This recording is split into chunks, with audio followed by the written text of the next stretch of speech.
Futuro con apoyo de la Corporación Universitaria Lasallista, Unilasallista y la Fundación IPSER, con el propósito de que juntos pensemos en los principales retos que tiene nuestra región y en cómo podemos solucionarlos, mientras creamos mejores realidades para todas y todos. Nuestro objetivo es discutir de manera crítica sobre la realidad, las tendencias globales y su impacto en Antioquia, para que sirvan como elementos de análisis y decisión a los asistentes de esta videoconferencia. También buscamos construir de manera colectiva una propuesta de visión de Antioquia a futuro mediante los comentarios que hacen nuestros asistentes a través del chat y en la transmisión de Facebook Live. En todos nuestros encuentros de Hablemos en Serio de Foro de Futuro, hemos contado con expertos en temas de educación, economía, planeación y organizaciones sociales. Todas estas conferencias las pueden encontrar de manera gratuita en nuestra página de Facebook, también en nuestro canal de YouTube Foro de Futuro y próximamente en la plataforma educativa cocrea.antioquia-2050.org, donde pueden descargar un certificado de asistencia. Recordamos que en Hablemos en Serio nos encontramos todos los miércoles a las 5 de la tarde, donde tenemos un panelista principal experto en un tema, quien guía el conversatorio y que a su vez es comentado por la comisión de expertos del Foro de Futuro. El día de hoy nos acompaña el señor Diego Gómez Sánchez. Permítanme presentar a nuestra comisión de expertos y a nuestro invitado principal.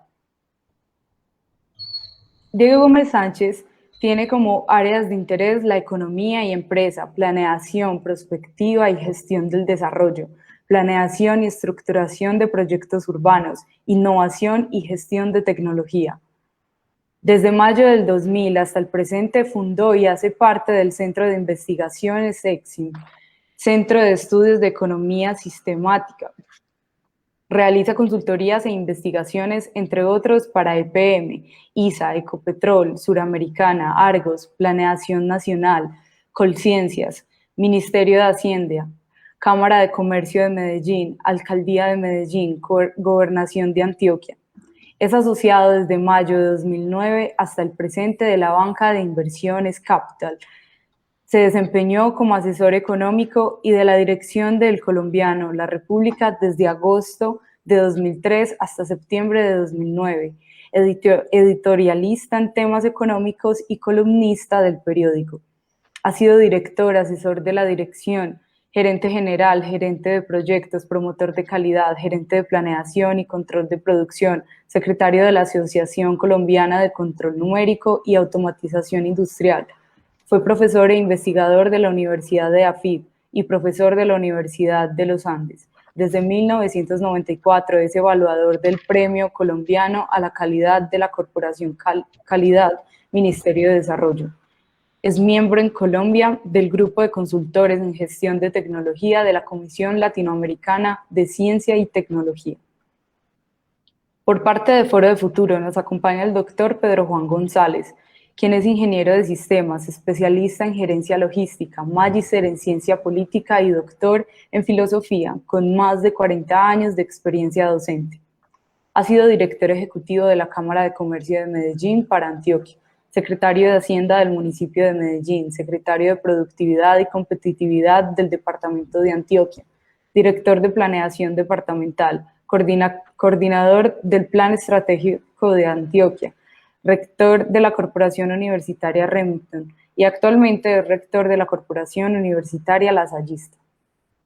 También está con nosotros Juan Pablo Durán, economista y magíster en finanzas de AFID y máster en ciencias en estudios urbanos y planeación del MIT. Juan trabaja en los temas de desarrollo económico, política económica y tecnología. Actualmente es profesor, investigador, asesor y emprendedor.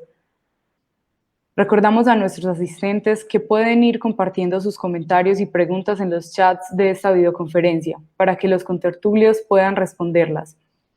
Desde Foro de Futuro les informamos que todas las opiniones aquí expresadas son opiniones personales que no comprometen o están bajo el nombre de ninguna institución. Nuestro invitado, el señor Diego Gómez Sánchez, a partir de este momento guiará el conversatorio con el tema Desarrollo Económico, Proyectos Mineros de Antioquia, para luego continuar con la compañía del resto de contertulios. Les damos la bienvenida y adelante con el conversatorio. Adelante, señor Diego, tiene usted la palabra. Muchas, muchas gracias, Natalia. Entonces voy a proceder a compartir pantalla. Adelante.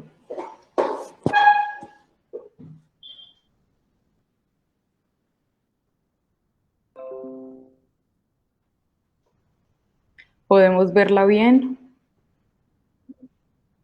Ok, sí. Perfecto. Por favor, Entonces, le das aquí. en ocultar. Listo. ¿Listo? Gracias. Muy bien. Bueno, hay un punto que sin duda es muy polémico y que desata unos conceptos, digamos, muy básicos y ácidos, que es el tema de la minería a nivel mundial. Pero el asunto es que la minería a nivel mundial está en una encrucijada delicada, y la humanidad es la que está en la peor encrucijada de su historia en el tema minero, precisamente. Y es esto lo que les vamos a contar el día de hoy.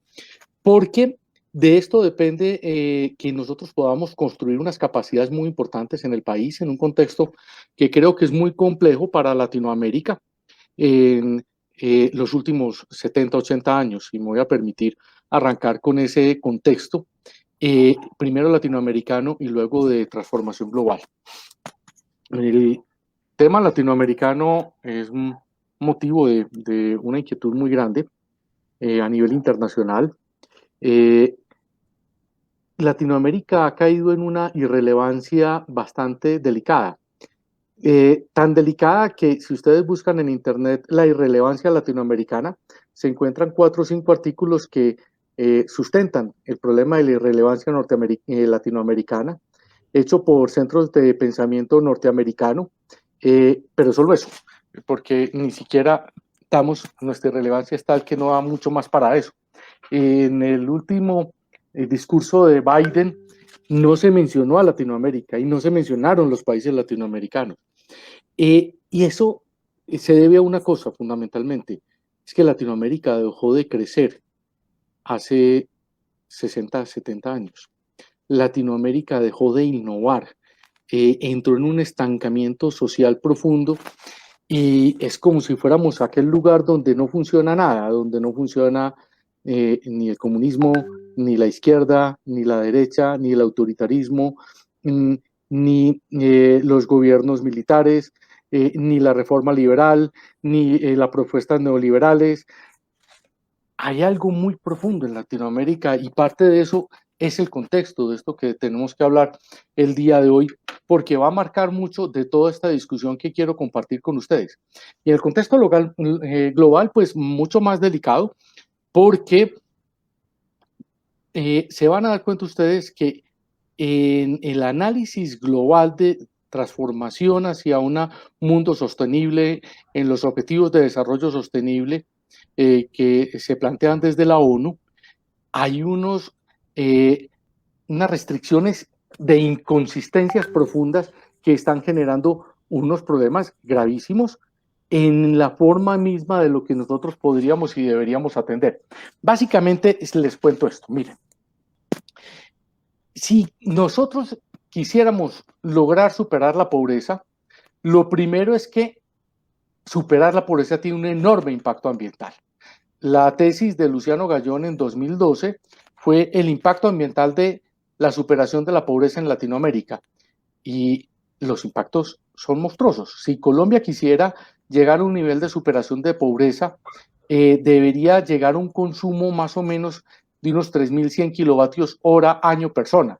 En este momento está llegando apenas a los 1.400 kilovatios hora persona. Es el país de la OCDE con menor consumo de energía eléctrica, y eso refleja una capacidad de uso de la energía para generar bienestar delicada. ¿Cómo duplicaría Colombia su sistema de generación eléctrica solo enfrentando los problemas que ya estamos viendo que tenemos con Ituango, o los problemas que estamos teniendo para generar parques eólicos y parques solares en La Guajira? Los retos son mayúsculos para poder generar esa energía de manera sostenible, aún siendo el país un país muy rico en potenciales energéticos. En solo potencial eólico tenemos la capacidad de instalar 57.000 megavatios de potencia. Colombia tiene 17.000 megavatios de potencia montados en este momento. Pescadero y Tuango son 2.400 megavatios. De ese tamaño son todos los retos. Y ahora miren este otro que tiene mucho que ver con lo que les explicaba de los ODS. Los ODS tienen un objetivo central, el 7, que es consumir energía renovable. Para hacer esa transición energética de superar los combustibles fósiles, en un estudio que presentó y que voy a citar más adelante nuevamente, que presenta el Banco Mundial, vamos a necesitar en los siguientes 25 años la misma cantidad de cobre que consumimos en los últimos 5.000 años. Ese estudio lo publicó el Banco Mundial en mayo del año pasado.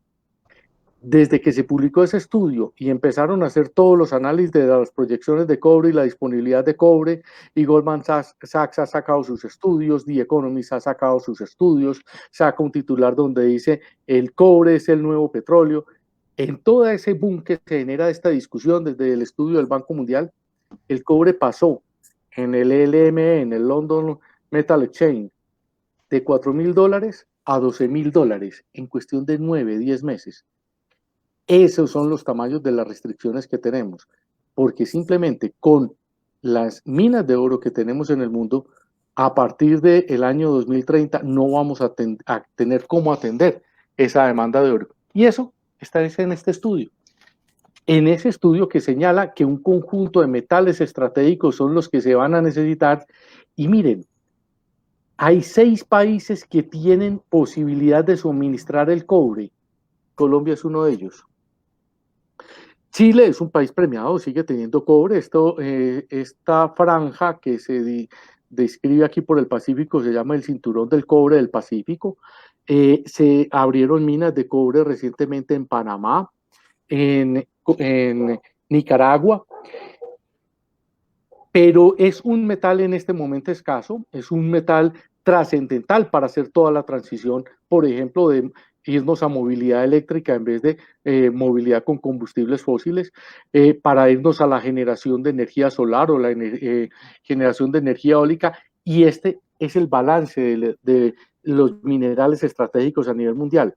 Litio, cobalto, grafito, iridium, van a aumentar enormemente, pero no son enormes cantidades de toneladas las que se necesitan. En realidad, los dos minerales que tienen un altísimo consumo en toneladas son el aluminio, el cobre y en parte el níquel. Pero miren los datos de cobre que aquí se los voy a resaltar. Y aquí es donde está lo que yo les señalaba, que necesitamos la misma cantidad de cobre de los que consumimos en los pasados 5.000 años, 550 millones de toneladas. Ese es el desafío que enfrenta la humanidad. Y de pronto, uno encontrarse con una mina de cobre es una posibilidad interesante, pero una posibilidad que entraña ya otros retos diferentes. ¿Cómo obtener ese cobre ya no solo de manera sostenible, sino de manera regenerativa? Porque ya ni siquiera nos es suficiente siquiera ser sostenibles.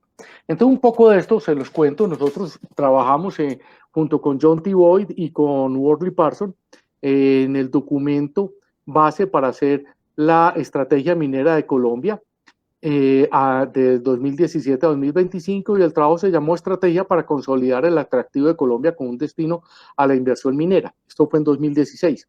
Y se empezaron a hacer una serie de análisis. Óigame, Colombia, ¿qué tanto puede atraer la inversión minera y qué tanto potencial teníamos? De hecho, en ese momento ni siquiera éramos todavía conscientes de que sí pudiéramos explotar el supuesto potencial de cobre que teníamos. Solo tenemos una pequeña mina en producción, que es la mina del Roble, en Carmen del Atrato, pero no había sido todavía certificado un gran yacimiento de cobre en el país, cosa que ha empezado a ocurrir, y ya tenemos un gran yacimiento de cobre en Jericó, que es la mina de cobre Quebradona de Anglo Golachanti.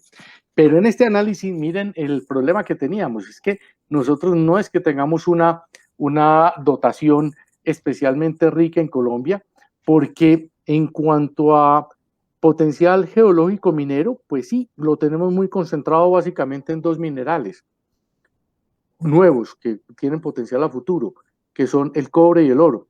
Tenemos un mineral que nos ha dado unas regalías muy importantes durante 30 años, que es el carbón, pero el carbón simplemente la sociedad lo ha rechazado. Uno en este momento va a buscar financiar un proyecto de generación eléctrica con carbón y simplemente no se lo financian. No lo financian. Tal vez los únicos que financiarían un proyecto de eso serían los bancos chinos, pero en Occidente ningún banco lo está financiando. Nosotros tenemos un potencial no muy grande, pero importante en ferroníquel, pero bueno, viene explotándose hace 30 años, pero digamos que el gran potencial por organizar es el de cobre y el de oro. El de oro porque tiene una explotación bastante anárquica, una explotación irregular, y en cobre porque tenemos ese reto de viabilizar esa explotación de cobre. Tenemos un problemita complejo y es el government take. El government take es con cuánta plata se queda el gobierno colombiano de la explotación minera. De ese estudio que se hizo con todo un modelamiento de simulación de Monte Carlo de John T. Boyd, que es la valoradora de títulos mineros, el government take de Colombia es 73,7 ya en promedio de todos sus minerales, más que el doble del de Chile, que es 31,3, bastante más alto que el de Brasil, que el de México y que el de Perú. Uno diría, no, pues magnífico que Colombia tenga un government take tan alto, porque entonces simplemente realmente la riqueza minera sí queda en Colombia. Pero la ecuación es un poquito más compleja, no es tan simple al estilo de las lecturas, digamos, de la izquierda convencional latinoamericana. Esto tiene otro significado más delicado. Esto quiere decir que solo se van a explotar en Colombia los proyectos que logren una tasa interna de retorno con solo el 26,3% de las utilidades. Muy difícilmente se logran que proyectos sean rentables con solo llevar a la renta del proyecto el 26,3% de las utilidades. Es decir, Colombia, al poner el government take en este nivel, lo que ha decidido es dejar enterrada una gran cantidad de riqueza que no va a ser explotada, porque el modelo de explotación de la riqueza de los minerales es con base en concesiones que se entregan a firmas internacionales, y esas firmas internacionales pues encontrarán de pronto muy pocos yacimientos que logren ser rentables con esas limitaciones de government take que se tiene. Lo otro es que Colombia tampoco es que tenga una posibilidad muy importante en los recursos de infraestructura. Una parte muy delicada de los recursos mineros no están en zonas asequibles, con todo lo que eso implica, y podemos ser relativamente buenos en comercialización, pero en lo que es minería a gran escala, el país no tiene las grandes mineras del mundo. Tiene unas mineras a carbón, que no son las grandes mineras del mundo, pero entre las 5 grandes mineras del mundo, la única que está empezando a actuar en el país es AngloGold Ashanti, pero de resto no están las grandes mineras del mundo. Entonces Colombia tiene un potencial importante, pero el país tiene una institucionalidad importante, como lo señalamos acá, pero tiene sus debilidades para lograr atraer esto. Pero el punto clave es que lo que logremos hacer y lo que hagamos no tenemos alternativas, sino hacerlo con un enfoque totalmente minera convencional, como se había hecho hasta ahora. El mundo se mueve hoy en día en una tendencia que se llama la sostenibilidad jalonada desde el mercado, el Market Driven Sustainability, en el que cada producto va a tener sus sellos de fuentes renovables en cada uno de sus insumos, y van a empezar a ver aparecer los televisores, los computadores, los celulares en que dicen obtenidos con cobre sostenible, o los autos de Tesla obtenidos con cobre sostenible. Y lo mismo se está dando con la energía eléctrica. La energía eléctrica, las grandes compañías que se están certificando en el GRI o que se certifican en el SDG Tracker, en los Objetivos de Desarrollo Sostenible, en el objetivo número 7, certifican su consumo de energía como energía que fue obtenida de fuentes renovables. Y ese es un bono de origen, de certificado de origen que se expide. Igual a como ya está ocurriendo en energía, va a empezar a ocurrir con todos los demás insumos. Pero entonces el desarrollo regenerativo empieza a tener unas implicaciones muy importantes, porque es que en la evolución de la concepción del desarrollo, recuerdan desde el de origen del Club de Roma, en los finales de los 60 y principios de los 70, en que sale el libro Los límites del crecimiento, pues la reacción inicial fue muy clara de un grupo, el negacionismo, el no pasa nada, la tecnología todo nos lo resuelve y nos lo seguirá resolviendo. Y por el otro lado, un radicalismo de, oiga, es que hay que atender esto. Pero en la evolución de las dos discusiones fue surgiendo una discusión de desarrollo sostenible, planteando que los proyectos debían ser sostenibles, y eso fue lo que marcó todo el ambientalismo mundial, es lo que marca nuestra normatividad ambiental. Un estudio de impacto ambiental verifica que haya sostenibilidad del proyecto. Un proyecto que sea sostenible no se le otorga licencia ambiental, pero es que ya la exigencia va más allá, y es que exigen que un proyecto sea regenerativo. Y obviamente la mina no es regenerativa, una mina hace un hueco y ahí quedó el hueco. Pero una cosa es que la minería no sea regenerativa y otra cosa es que el proyecto minero sea un proyecto de desarrollo regenerativo. ¿Qué busca un proyecto de desarrollo regenerativo?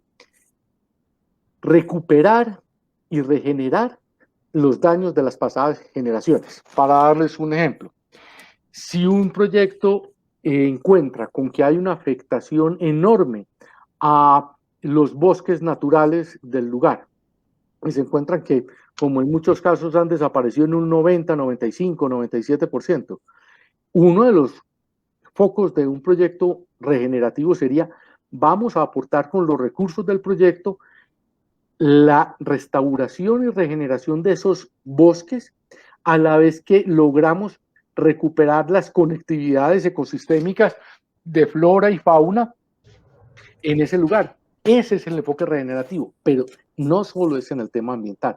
El enfoque regenerativo busca ir mucho más allá, busca superar ese umbral de lo solo sostenible, a irse a la recuperación en las siguientes décadas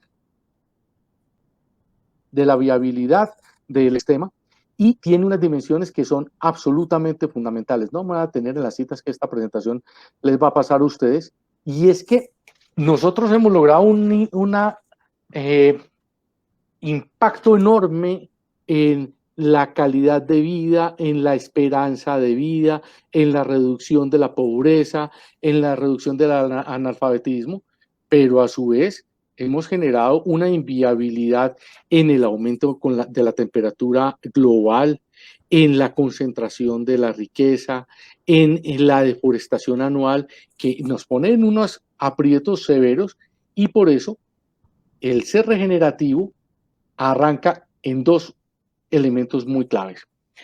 Tanto las empresas deben armar una nueva agenda, y es lo que se está dando, y es lo que hablábamos ahora del carbón. El carbón no encuentra financiación en el mundo, pero es que una empresa no encuentra financiación en el mundo si no está en el Dow Jones Sustainability, si no está en el GRI, si no está comprometida con los ODS, con el SDG Tracker, si no firma los convenios de anticorrupción, si no firma los convenios de exigir todo el despliegue de anticorrupción a sus proveedores, si no está firmando todos los convenios de carbono neutral y reducción de gases de efecto invernadero. En estos días en el New York Times aparece una gráfica del valor de las empresas, el valor en bolsa de las empresas que están comprometidas y que reportan en el Dow Jones y en el GRI, y el valor de las empresas que no reportan a estos medios. La diferencia es más del 35% en el cambio de valor desde el punto base del 2014. Entonces ya se vuelve un requerimiento tanto de la financiación y de los propietarios. Los fondos de inversión como BlackRock dicen: no invierto en compañías que no tengan un código de protección ambiental, un código de buenas prácticas, un código de equidad con la mujer. Se volvió una exigencia para todas las compañías tener esos comportamientos. Pero es que además desde el mercado, los consumidores empiezan a decir: no consumo a esa compañía si no cumple estos estándares. Es la nueva realidad y es lo que está jalonando toda una conciencia que se llama el capitalismo consciente, y es esa forma de hacer las empresas, no me voy a detener tampoco en todos los detalles, de hacer empresa de una manera diferente, de entender que las empresas ya no solo tienen que generar utilidades, sino generar unos impactos favorables a la sociedad, atender a todos sus stakeholders adecuadamente, y es un cambio de visión integral y consciente de las compañías, y eso no está en teoría, eso está en las agendas de decisiones de inversión de las compañías y de los fondos de inversión. Bueno, hay una cita también de Francisco I en Laudato Si, hablando de la forma como debemos desarrollarnos en armonía con el medio ambiente, pero hay ya el punto clave de lo que debe ser el desarrollo regenerativo. Hay unas partes que deben entenderse, y es ya todo lo que es el desarrollo territorial y la propuesta del Plan Nacional de Desarrollo Minero en la página 71, que más o menos lo expresa. Pero el punto central de desarrollo regenerativo, aquí hay un grupo de investigadores a nivel mundial interesante que está trabajando en este tema, y empiezan a haber cada vez más publicaciones sobre esto y más publicaciones en el enfoque económico de las donuts, que está integrado todo este enfoque de desarrollo regenerativo. Y es que el desarrollo regenerativo exige que cada proyecto sea regenerativo en lo social, en lo político, en lo cultural, en lo económico, en lo ambiental, y en el mismo sentido de misión y trascendencia, en el sentido espiritual. El sentido espiritual no es el sentido moral, es en el sentido de trascendencia y misión de lo que se está haciendo. Entonces, una comunidad que vaya a ser un proyecto minero es una comunidad que se tiene que ver transformada en lo social. ¿Y qué es transformarse en lo social? Su educación, su salud, toda su armazón de redes de trabajo y colaboración en la misma comunidad. Debe transformarse en lo político, en todas las instituciones que soportan todo su hacer político, y en el hacer político no son solo las instituciones de gobierno y públicas, no, es toda la red institucional que tiene una sociedad. Por ejemplo, ProAntioquia hace parte de ese acervo político de instituciones que tiene la región de Antioquia. En lo cultural hay algo más de fondo de lo que normalmente pensamos que en lo cultural sea el asunto de la banda de guerra o la orquesta sinfónica o el festival de poesía. No, hay otra cosa allí mucho más profunda, y son los valores que tiene esa sociedad. Esa transformación de valores en la sociedad fue lo que permitió, por ejemplo, que la sociedad antioqueña viviera una transformación profunda, y esta transformación cultural de valores se construyó desde la Facultad de Minas y la decisión de la Facultad de Minas de transformar profundamente nuestros valores, cosa que ya venía ocurriendo desde que Moni Velarde hizo una crítica demoledora a la cultura antioqueña. De lo que nosotros nos preciamos hoy es exactamente lo que no teníamos cuando llegó Moni Velarde. Moni Velarde nos describió como un grupo de bebedores y perezosos y jugadores. Así nos describió Moni Velarde. Y Moni Velarde se dio a la tarea de hacer una transformación cultural que yo creo que fue bien recogida luego por todo el grupo de empresarios que habían generado toda esa cultura de sociedades mineras en la segunda mitad del siglo XIX, y se funda la Escuela de Minas, y la Escuela de Minas fue un proyecto de transformación ética de la sociedad. La crítica más demoledora que tiene Latinoamérica viene de Darren Acemoglu y James Robinson, diciendo que Latinoamérica no se desarrolla y tendrá enormes problemas para su desarrollo, porque viene de una cultura derivada de una colonización extractivista en la que nos puso en una situación de siempre pensar que las cosas se obtienen del Estado y que las cosas no se obtienen es por el esfuerzo colectivo y por el esfuerzo individual. Peor aún también es el estudio mundial de valores de Ronald Inglehart, que dice que Latinoamérica, con esa visión de valores profundamente convencionales y unos valores muy alejados de la autonomía individual en la que pensamos que dependemos es de un Estado y de una religión para que Dios nos salve y el Estado nos haga no pobres, que de esa manera nos saldremos. Entonces miren que todo este enfoque de desarrollo regenerativo parte de decir, oígame, sobre cuáles valores vamos a construir esta ciudad, esta sociedad, y ya vienen las discusiones en lo económico, que ya sí es más sencilla, pues un proyecto de estos que va a generar decenas de miles de millones de pesos permite una transformación económica desde el desarrollo endógeno muy importante, y en lo ambiental, obviamente, dedicando una parte muy importante de todos esos recursos a la regeneración ambiental. Ya no es solo que el proyecto sea sostenible en sí mismo y que no afecte el agua y que no afecte a los pájaros, sino que con los recursos del proyecto se transforme la sociedad, y en lo espiritual es ese sentido de trascendencia. Y yo creo que ese sentido de trascendencia es fundamental en estos esquemas, y es ese sentido de, por ejemplo, es que encontrar un yacimiento de cobre de lejos no puede verse ni como que se apareció la Virgen ni como que fue una lotería, ¿no? Pues lo contrario, es en cierta forma como asumir una responsabilidad con la humanidad de que tenemos que explotar juiciosamente un recurso del cual puede depender de manera importante el futuro. Esto es todo lo que les acabo de explicar, pero ya escrito, que les quedara la presentación a ustedes. Y viene el punto clave, ya esto todo se cuantifica, todo se lleva a valores, todo se establece y permite hacer un balance de desarrollo territorial regenerativo, que es la nueva base, la nueva vara de medición que se empieza a establecer para todos estos proyectos. Y esto sí es lo fundamental. Si queremos ser un país minero de nueva generación, tendremos que tener dos componentes. Los proyectos mineros deberán ser de desarrollo regenerativo, lo primero, y lo segundo, Colombia deberá posicionar esos productos como unos productos de origen sostenible, de origen verde, de origen regenerativo, y entonces nuestro cobre debe tener un sello internacional, así como está teniendo nuestra energía. La energía colombiana vende bonos de energía verde a muchos países del mundo en donde tienen que generar con fuel oil. Aquí en Colombia tenemos una energía en lo fundamental, en más del 90% de origen hídrico.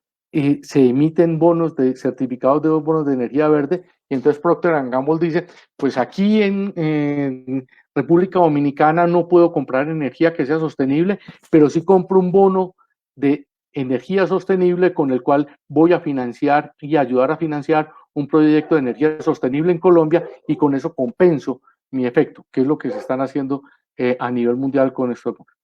El potencial minero es monumental.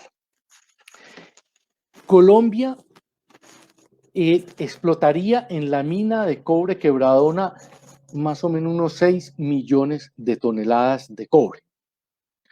Pero Colombia, según la agencia minera norteamericana, tiene un potencial de 50 millones de toneladas de cobre. Si Colombia tuviera, corrijo, el proyecto de mina de cobre Quebradona son 2 millones de toneladas de cobre. Si Colombia explotara todo ese potencial minero, tendría un impacto global importantísimo. Lo que pasa es que miren lo que es encontrar un proyecto minero de cobre. Luego de que a nivel mundial se tienen estos mapas donde están esos lugares con potencial y que se hacen con modelos de disfuncionalidades electromagnéticas, luego tiene que la empresa que se gane la concesión de exploración en ese lugar donde vea algún potencial, hacer un estudio ya electromagnético detallado, y eso se hace con vuelos de avión de mediana altura, haciendo el escaneo electromagnético. Se pasan horas, horas y horas hasta que encuentran esos puntos claves. Una vez encuentran los puntos claves, tienen que hacer las perforaciones.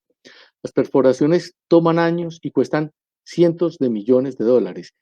Este proceso que les acabo de escribir costó para encontrar un yacimiento que está a 400 metros de profundidad y que tiene 600 metros de largo, 300 metros de ancho y 600 metros de profundo, el medio de una montaña, costó o ha costado o ha requerido inversiones hasta el momento de más de 140 millones de dólares. No es una tecnología sencilla, no es una tecnología que disponga cualquier país que dice es que la minería se va a nacionalizar, no.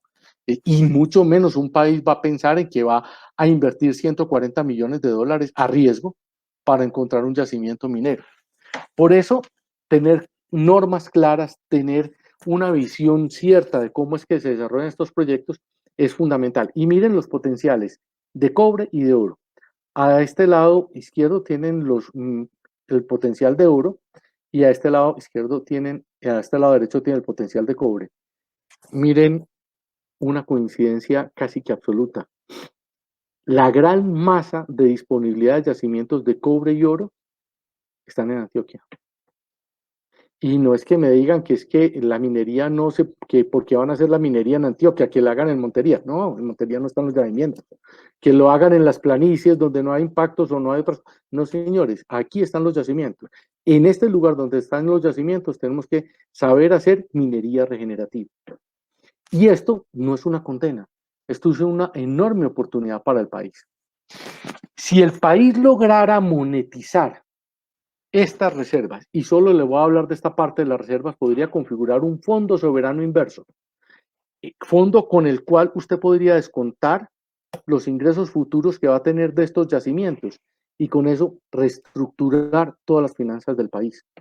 Reestructurar las finanzas del país puede pasar desde pagar totalmente la deuda externa o, por ejemplo, lo que empieza a ser absolutamente estratégico para que un país se desarrolle, tener menos costo país, tener menos costo financiero y tener menos impuestos. Porque un país no se desarrolla sino en función de la cantidad de proyectos que den tasa interna de retorno positiva. Y Latinoamérica se inventó una forma de Estado en que nos consumimos toda la capacidad de generación de los proyectos porque les cobramos tasas de impuestos. Colombia es la tasa de impuestos más alta de la OCDE, 32%. Los países más bajos de la OCDE están en 12%. Colombia tiene un costo financiero enorme. Nuestro costo de sistema financiero, las tasas de interés acá en Colombia están 6, 7 puntos por encima de las tasas internacionales para los clientes premium. Es decir, a una persona en Inglaterra, a una empresa graduada en Inglaterra, le cobran el 2.5%, en Colombia le cobran el 8 o 9%. Y además de eso, súmele el costo país. Y en el costo país está todos nuestros sobrecostos laborales, el costo de la energía, el costo de los combustibles. Les doy este dato. El costo de el combustible y la refinería de Barranca Bermeja está en el orden de los 5.400, 5.700 pesos.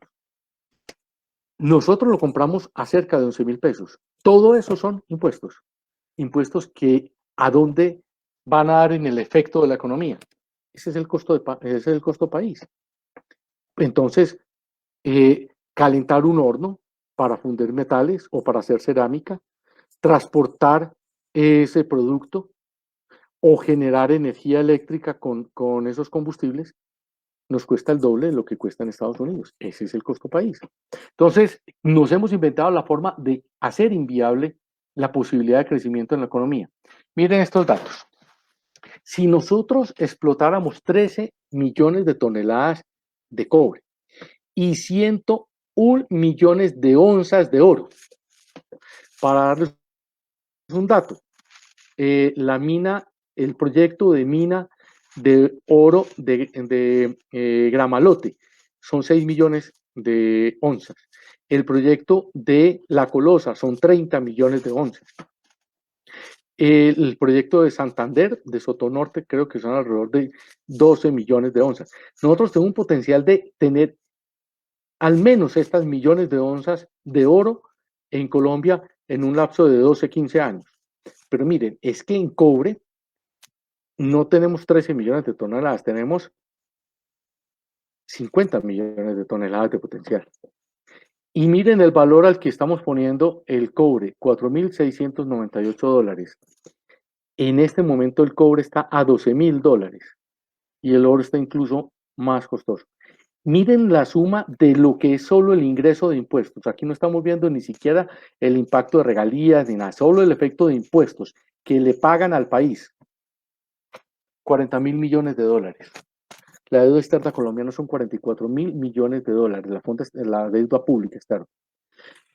El punto, creo que clave en todas estas discusiones es que tenemos un potencial, tenemos una responsabilidad, tenemos una capacidad interesante de avanzar en esto, tenemos una forma de hacerlo de manera no solo sostenible, sino de manera regenerativa y dentro de un marco institucional adecuado, dentro de una visión de sociedad adecuada.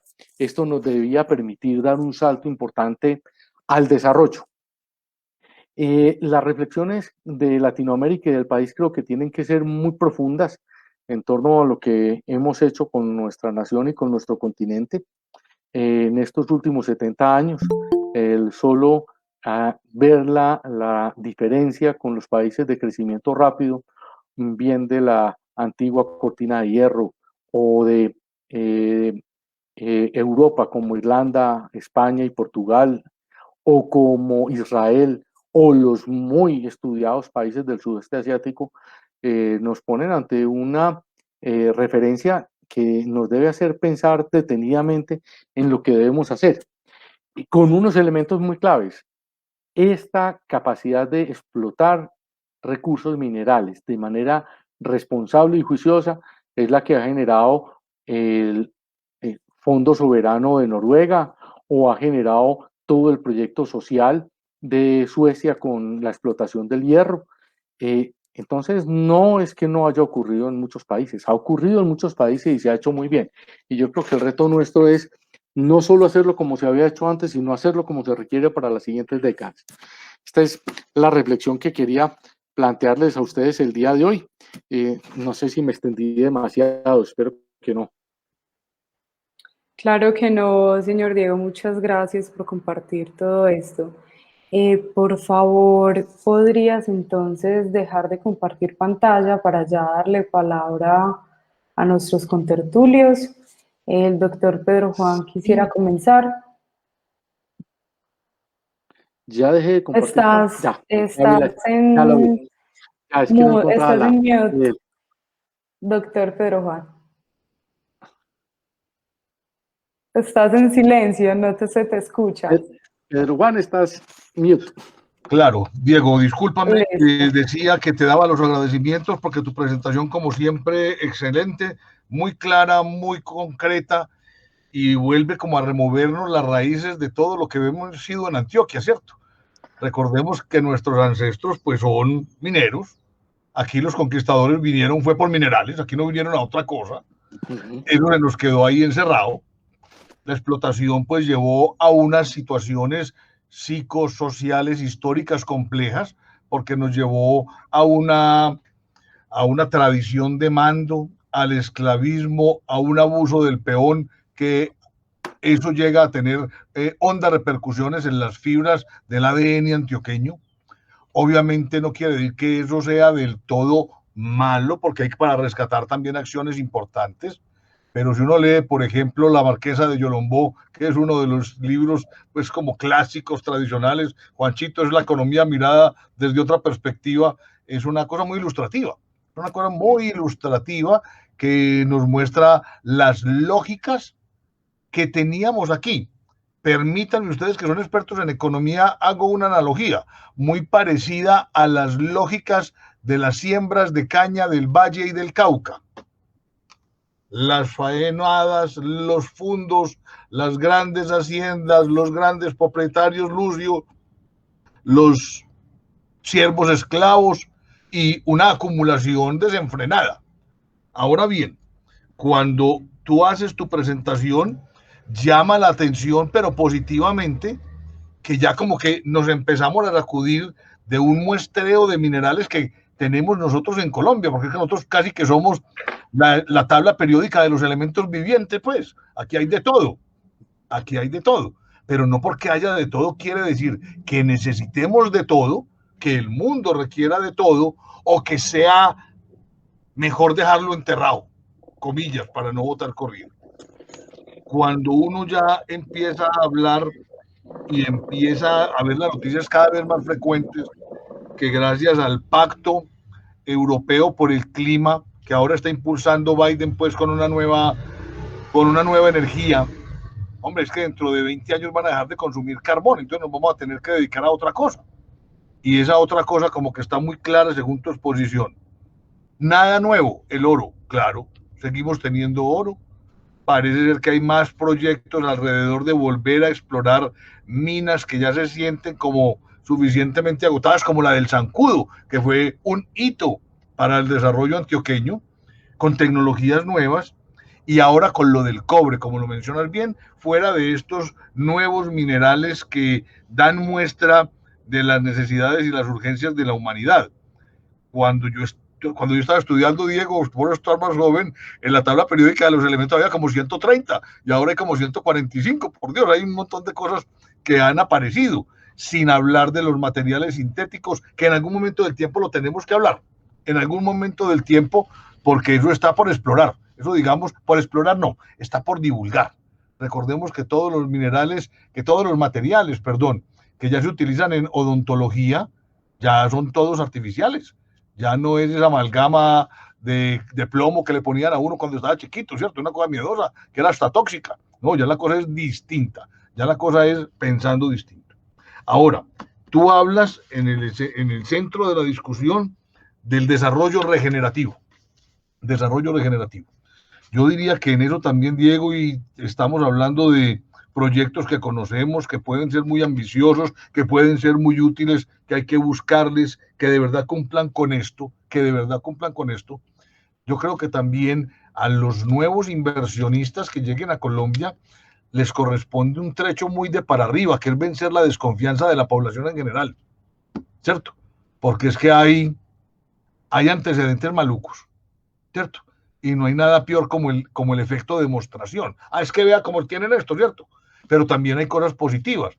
Yo me acuerdo cuando estábamos chiquitos y nos íbamos a pasear dizque a Tolú y Coveñas, cuando pasábamos por allá después de Caucasia, uno veía ese montón, ¿te acordás, Diego? Ese montón de tierra amarillosa agolpada debido a la explotación violenta del oro. Hombre, allá ya hay bosques. O sea que sí se puede recuperar. Obviamente eso requiere participación gubernamental, responsabilidad de la empresa, compromiso y veeduría ciudadana para que la cosa funcione. Ahora, hay un eje que, y me quiero terminar ahí para que Juanchito hable, Lucio hable y después tú puedas recoger y volvernos a la pregunta, y es que en Colombia lamentablemente todo este tipo de actividades están sesgadas por la ilegalidad. Y hoy se dice que una de las principales fuentes de financiación de los aparatos de todo tipo ilegales es la minería ilegal, ¿no? Entonces eso lleva a unas conclusiones preliminares, definiciones preliminares, estrategias preliminares que van por otro lado. Es que si fuera por un país, si viviéramos en un país de ángeles, Diego, pues las 6 o 7 variables, lo social, lo político, lo económico, lo cultural, lo ambiental y lo espiritual chuleado. Pero a eso póngale sujeto a ilegalidad, ¿cierto? Y todo eso empieza a crujir. Y a pensar uno que es interesante, teórico, un poco ingenuo, pero que hay que hacer unas cosas de fondo para que de verdad esta cosa pueda funcionar. Diego, de nuevo, mil gracias. Juanchito. No, muchas gracias al doctor Diego por aceptar la invitación, una presentación pues muy clara, y a todos los que nos acompañan tanto aquí en la sala VIP como en el Facebook Live, un saludo. Bueno, no, lo primero es un poco cuando se habla de minería regenerativa, me acuerdo de cuando me explicaban por qué los indígenas eran sostenibles. Y por qué los indígenas eran importantes que estuvieran, por ejemplo, en el Amazonas. No es porque ellos tengan unas prácticas muy sostenibles, sino porque son regenerativos. Es decir, ellos llegan y cuando se posan en alguna parte, pues explotan todo lo que hay en ese lugar, pero luego van hacia otro lugar y van dando círculos, de tal manera que cuando vuelven al mismo lugar ya está todo regenerado de nuevo, ¿cierto? Entonces, digamos que eso para decir qué, para decir que hoy ya existe, digamos que en Antioquia hay una empresa que la hemos mencionado aquí en varias veces que se llama la Reforestadora Integral de Antioquia, y RIA, digamos que estudió la forma de regenerar los suelos, digamos, impactados por la minería con sembrados sobre todo de teca, ¿cierto? Y entonces, y digamos que ahí hay una oportunidad importante financiada por el Estado, pero que desafortunadamente no le han parado pues las bolas que se deberían parar, y que de todas maneras es demasiado evidente que cuando se hacen unas asociaciones público-privadas en donde la empresa privada minera pueda financiar esta regeneración, pues se hace demasiado evidente que es una oportunidad tanto para el Estado como para las compañías mineras. Lo que, digamos que una pregunta que quiero lanzar en ese aspecto al doctor Diego es, hombre, nosotros realmente a nivel, digamos, regulatorio, exigimos lo mismo a las mineras internacionales que lo que exigen los mismos países desarrollados. En otras palabras, hombre, una minera de Canadá que llega a Colombia tiene las mismas prácticas en Canadá que en Colombia, ¿cierto? Esa es una pregunta. Ahora, yo creo que la pregunta no es si se hace minería. Yo creo que la pregunta es si tenemos las políticas públicas correctas para generar industrias de mayor valor agregado alrededor de la minería. Y en ese aspecto, pues hay ya ejemplos, incluso en América Latina, pues en los países desarrollados ni se hable, en donde se generan encadenamientos tanto hacia adelante como hacia atrás. Brasil, que es, digamos, el ejemplo en estos casos, generan industrias textiles, industrias de servicios, que son proveedores de las compañías mineras, pero también con la misma producción minera se empiezan a generar unas industrias hacia adelante.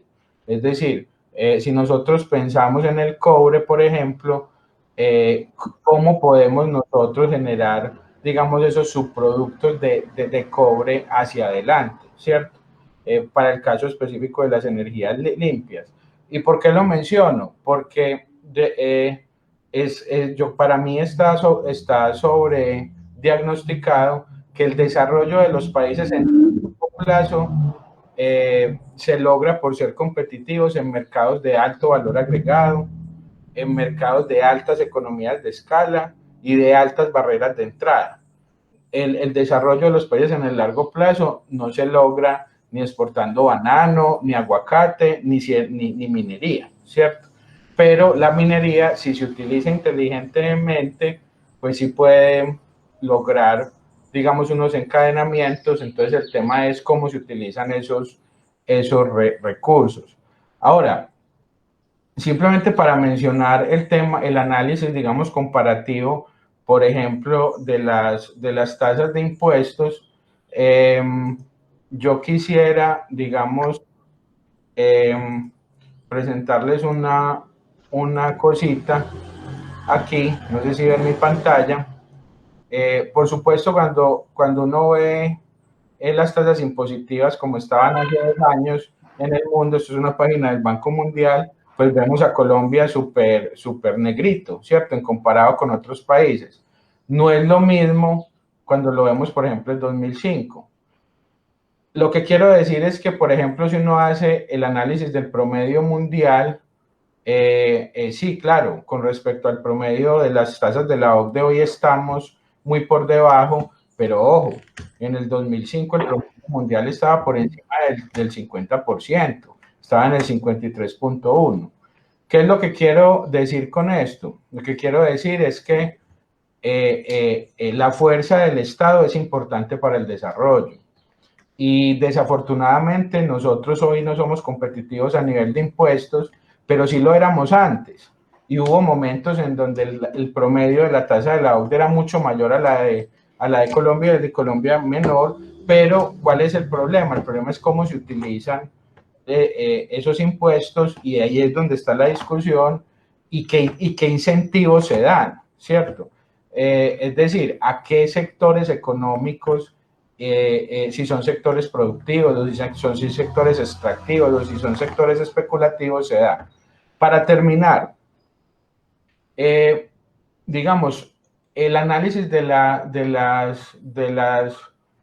inversiones estratégicas, digamos que Noruega, por ejemplo, es un país que es ejemplo en lo que el doctor Diego dice. Pues ellos crearon un fondo, ellos no se gastaron el tema en el corto plazo, ¿cierto? Pero también hablando de Noruega y otros países, digamos, escandinavos, etcétera, en este tipo de inversiones, incluso de petróleo, aunque sé que no es lo mismo, ¿cierto? Las inversiones estratégicas en términos de riesgo país tienen muchas variables, entre ellas la estabilidad política. Y la estabilidad política, sobre todo en estos países de América Latina, tiene una correlación muy importante con las realidades sociales. Y ahí yo creo que debemos aprender de estos países, digamos, escandinavos, y estos países que tienen unos niveles de vida muy altos, porque las inversiones, digamos, del Estado han sido importantes y han generado incentivos, como el doctor Diego mencionaba, en términos de que premian el esfuerzo y la productividad, y no la especulación y la extracción, ¿cierto? Entonces, el tema de riesgo país tiene mucho que ver también con las realidades sociales, y lo debemos ver también desde ese punto de vista. Son como los comentarios que yo tenía. Doctor Pedro Juan, no sé si el doctor Lucio nos acompaña o... Sí, sí. Bueno, primero que todo, como siempre, Diego Fernando, maravilloso. Yo me siento muy contento que cada vez que te escucho estás más evolucionado en los conceptos de desarrollo, y que el concepto de desarrollo ya vaya en desarrollo regenerativo. Prospectivamente, nosotros hemos venido involucrando los conceptos en la planeación, en desarrollo de culturas regenerativas de Daniel Wall y de Reed, desde el aspecto de involucrar el pensamiento de largo plazo y el pensamiento de futuro, y nos parece maravilloso, cada vez más lejos de poder lograr en algunos aspectos ese tema en Colombia y en América Latina, pero muchísimas gracias, espectacular me parece que el concepto y cómo involucraste en esa estrategia de atractividad minera para la UME, en ese trabajo que hicieron en el año 2016. Felicitaciones. Lo que quería comentar yo es alrededor de algo que es muy importante en planeación de largo plazo, y es los ordenamientos de los territorios. Los ordenamientos de los territorios deberían de ser en primer paso nacionales, para que hubiera una ley de ordenamiento territorial en todos los aspectos, no solamente ordenamiento de uso del suelo solamente, sino que sea uso del suelo, vocaciones productivas y desarrollos. Algunos países que han hecho un acercamiento en que juntan los planes de desarrollo de los gobernantes con el ordenamiento territorial. Y ese ordenamiento territorial, que en Antioquia ya tenemos por lo menos ordenamiento territorial agropecuario, y el área metropolitana de Medellín tiene un ordenamiento territorial como Valle de Aburrá, omite un tema muy importante, y es el ordenamiento del subsuelo. Ese ordenamiento del subsuelo está en manos de la autoridad central en Colombia. Entonces ahí tenemos un gran problema, porque entonces todo el tema minero es casi que centralizado. Pero me gusta mucho que el desarrollo, que se mire como desarrollo vinculado al ordenamiento territorial, porque entonces se vincularía el tema de las vocaciones productivas. Hace mucho tiempo que no somos un país cafeteros. Yo creo que básicamente siempre hemos estado alrededor de ser un país minero, y Antioquia está muy lejos, además, por mucho flores, banano, café que tenga, de dejar de ser un departamento minero. Esto es muy importante, y tal vez mi comentario va, y obviamente la pregunta a ti, que eres más el experto en este tema, es en qué forma se puede rápidamente hacer ese giro a vender la idea, como se vendió en la época de la Facultad de Minas, como se vendió muy fácilmente en la época en que vinieron los españoles, y como se ha vendido en algunos países, como por ejemplo en Perú, en que somos un país, tenemos una región minera, y que la minería vista desde el punto de vista del desarrollo regenerativo, y que la minería vista como una oportunidad para crear, me encanta la herramienta de los fondos soberanos, y me encanta la herramienta de muchas cosas que estás trabajando en esa banca de inversión. Entonces, ¿en qué manera podemos ir rápidamente a vender la idea de que nuestra vocación en Antioquia debe estar encaminada más hacia una minería responsable, regenerativa, y que tenga todos los visos de legalidad, muchas cosas? Pues sería fantástico. ¿Y es en qué forma buscaríamos esto? Muchísimas gracias, Diego Fernando. Muchas gracias, Lucio. Señor Diego, ¿quiere acompañarnos con algunas de las respuestas que nuestros contertulios le hicieron o socializar un poco más? Sí, yo creo que es mejor como que avancemos con una dinámica de conversación de todos estos puntos.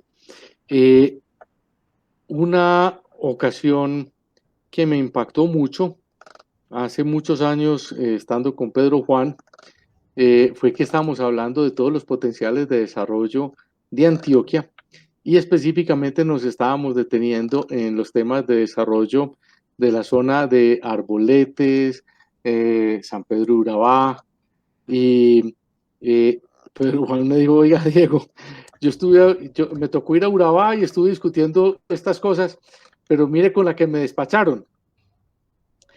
Hablando con ellos me dijeron: óigame, doctor, todo eso que usted dice de todo este desarrollo de los potenciales agroindustriales aquí en Urabá son muy importantes, pero usted sabe de quién es la tierra acá. Casi toda es de unos señores que en este momento están allá en San José de Ralito. Y ellos no están interesados en nada de eso. Lo que dice Pedro Juan de todo ese marco de ilegalidad en que estamos es muy grave, y habrá que recuperarnos para todo eso. Pero lo fundamental, Pedro Juan, va a ser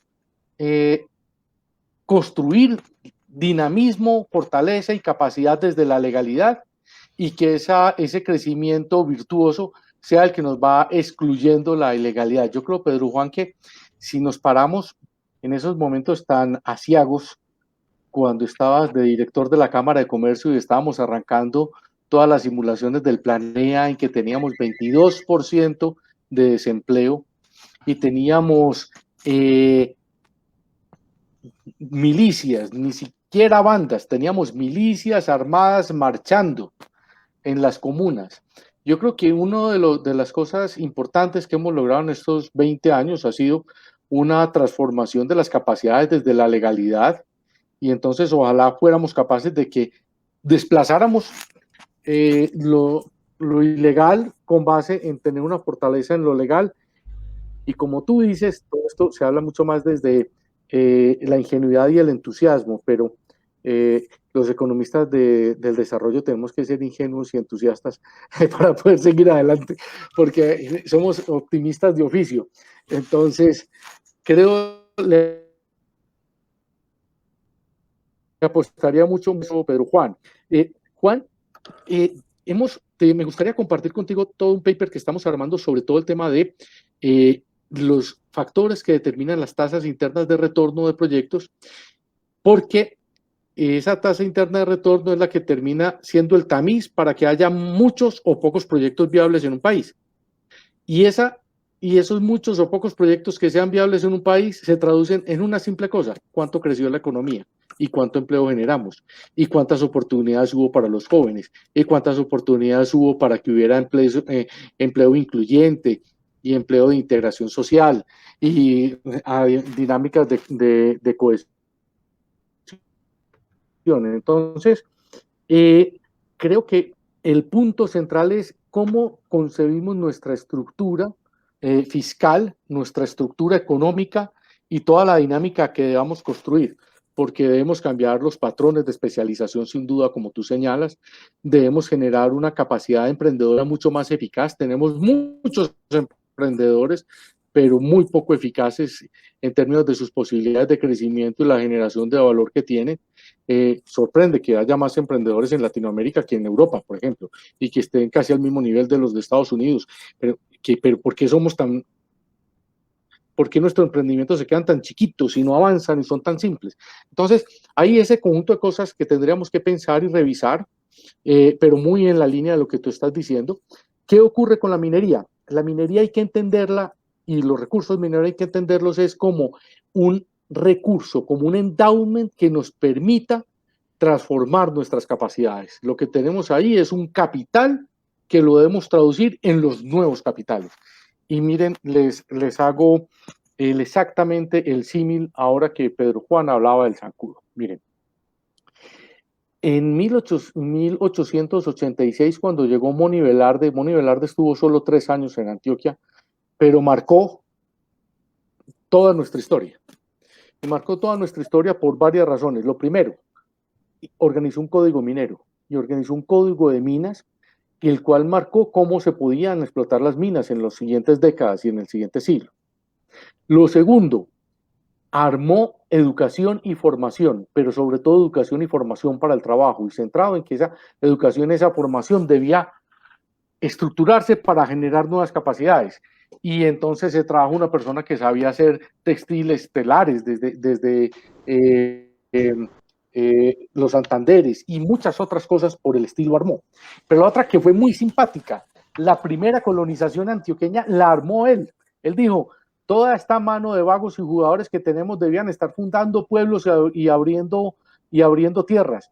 Y entonces en esa primera colonización, fue la primera colonización antioqueña, que arman un Moni Velarde, se fundan Concordia, se funda Sabana Larga, se fundan un conjunto de empresas. Pero miren, luego de esa organización se van consolidando unas riquezas muy importantes ligadas no solo a la minería, sino a la transacción minera.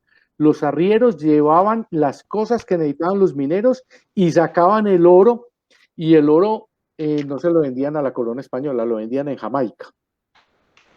Entonces, claro, eran contrabandistas y claro, traían cosas de Jamaica, pero esos fueron los que prestaron la plata para la independencia, porque pues les era útil ser independientes de España, porque ya pasaban a ser ciudadanos de primer orden y no contrabandistas.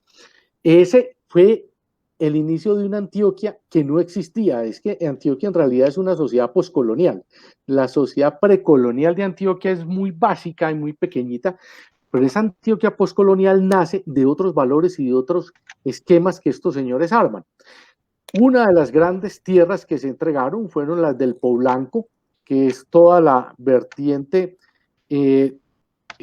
oriental del Cauca, y las otras de la vertiente occidental del Cauca se le entregan a otros señores. Había un nombre en común ahí que era don Juan Santamaría, pero ellos arman una segunda colonización antioqueña, y es con una reforma agraria privada. Esas tierras que les entregaron en pago por los préstamos de la independencia, lo que hicieron fue juntar toda una cantidad en los pueblos al mismo estilo de Moni Velarde y llevárselas para allá para fundar Támesis, refundar Caramanta, Jericó y demás. Pero mira, en ese punto, la explotación minera empieza a hacer crisis y llegan unos nuevos mineros a Marmato, porque el Marmato se lo habían entregado a los ingleses, y esos mineros de Marmato llegan y dicen: óigame, le renunciaron a los ingleses, a sus patronos ingleses, y Tyler Moore llega y les dice: óigame, ¿por qué no explotan una mina que parece ser muy buena, que es el zancudo? y la explotan con estos recursos, pero eso vale mucha plata. Y todos estos señores fundan algo que ha marcado Antioquia, que es la primera sociedad minera. Esa primera sociedad minera fue el nacimiento de la sociedad anónima, y eran un grupo de familias que arman esa sociedad y nombran el gerente profesional, el gerente que eventualmente podía ser hijo o alguno de los socios, pero era el que tenía que ser profesional para manejar la mina y responderle a los otros. Y se forma la primera explotación fabril que había en Antioquia, y se forma el primer encadenamiento de proveedores, porque se forma la ferrería Magaque, hacía los molinos, hacía los martillos, y ese grupo es el que luego forma la Facultad de Minas. Y esa Facultad de Minas es la que arma ese proyecto de decir, miren, vamos a construir ética sin fe. Vamos a construir una moral sin Dios. Vamos a armar un comportamiento ciudadano desde lo secular, porque tenemos que ser capaces de manejar con esa visión las empresas. Y fue la visión de Tulio Espina, oiga, y eliminaron la clase de religión que les estaban ordenando tener, y pelearon hasta que eliminaron la clase de religión, y lo que armaron fue lo que ellos llamaban la administración científica, y arrancaron a formar en Fayol y Taylor a todas esas generaciones. Y lo que explica Alberto Mayor Mora en su libro es cómo se construye una sociedad que cambió por completo sus valores. Entonces yo creo que la sociedad antioqueña arma una construcción de valores muy distinta, muy importante. En el libro de Alberto Mayor Mora también muestra cómo se cambia la cultura de los trabajadores, de los operarios, cómo trabajaban juntos esos egresados de la Facultad de Minas en hacer arrancar esas empresas entre 1900 y 1930 con la plata que habían acumulado. Entonces aquí sí viene el asunto. Tenemos que repetir varias cosas que ya habíamos hecho. La minería debe ser el capital fundante para una nueva transformación de nuestros patrones de especialización, para una transformación de nuestra cultura y de nuestra visión de futuro. Y sorprendentemente, como ustedes lo ven en los mapas, lo tenemos todo ahí. Eso lo debemos convertir en ese nuevo capital que nos construya la Antioquia del siglo XXI. Señores, son miles y miles y miles de millones de dólares con los cuales podemos armar los fondos de transformación productiva, desde los cuales armemos esas nuevas 2 veces las empresas que tenemos hoy.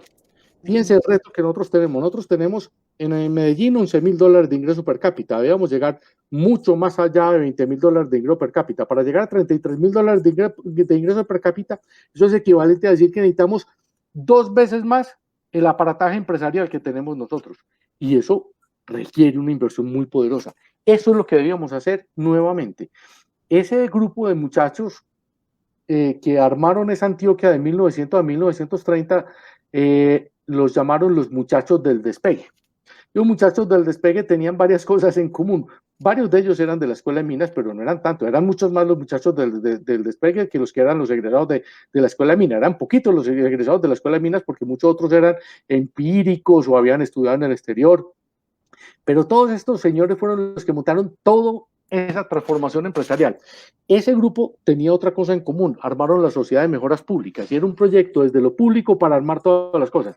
Armaron el ferrocarril de Antioquia, armaron las empresas públicas de Medellín, que en realidad se fundaron fue entre 1917 y 1921, y armaron un conjunto de empresas en todo Antioquia. Ese grupo, además, tuvo otra característica que fue muy clave para lo que iba a ser Antioquia. Eran solidarios y comprometidos a través de la Sociedad de Mejoras Públicas, y armaron ciudad, y armaron proyecto. En 1910, con motivo de los 100 años de la independencia, escribieron un librito.